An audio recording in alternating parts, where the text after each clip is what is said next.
चाचणी 2 होणार आहे की नाही? मग आधारित चाचणी 2 होणार आहे.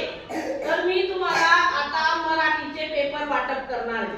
मग मराठीचे पेपर वाटप झाल्यानंतर तुम्ही काय करायचंय? आधी शाळेचं नाव लिहायचंय. आधी काय करायचंय? शाळेचं नाव लिहायचंय. त्याच्यानंतर विद्यार्थ्याचे नाव म्हणजे तुमचं स्वतःचं नाव लिहायचंय. त्याच्यानंतर केंद्र मंदाना, तालुका शहादा, जिल्हा नंदुरबार लिहायचंय. त्याच्यानंतर आपला हजेरी क्रमांक लिहायचा आहे आणि नंतर आपली पेपरला सुरुवात करायची आहे.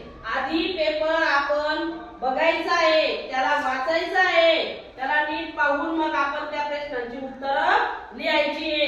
एकमेकांचं पाहायचं नाही, कॉपी करायची नाही. तुम्ही तुमचे दप्तर सगळे बाहेर ठेवले ना? बघा, जेव्हा 10वी 12वी बोर्डाची परीक्षा होते त्यावेळेस सुद्धा आपण कॉपी करायची नाही. म्हणजे आतापासून आपण पेपर कसा लिहायचा तोंडी ती सवय करून घ्यायची प्रत्येकाने. पुढे कॉपी हा प्रकार चालत नाही. म्हणून आपण अभ्यास करूनच पेपर लिहायचा आहे.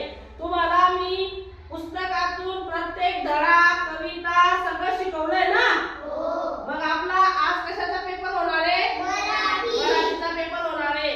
जे मी तुम्हाला सराव घेतला आहे, जे मी तुम्हाला वर्गात शिकवलेलं आहे त्याप्रमाणेच मी प्रश्नपत्रिका काढली आहे. तर तसा पेपर तुम्ही स्वतः लिहायचा, घाई करायची